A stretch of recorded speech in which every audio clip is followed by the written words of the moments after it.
Hi everyone, today in this video we will see how you can merge C and D drive together. Simply right click over the Windows Start menu icon and go to Disk Management. Now you will see here the D and C drive. Now if there are any data on the D drive, simply take a backup of the drive data first.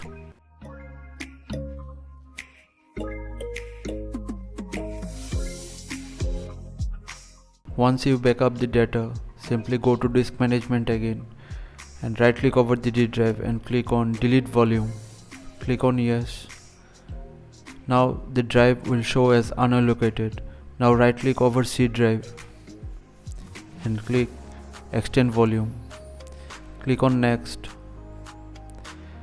From here click on Next again and finally finish. That's it. The D drive will get merged into C drive. So you can use this method when there is less space in C drive. So thanks for watching. Please feel free to subscribe and support the channel. Thank you.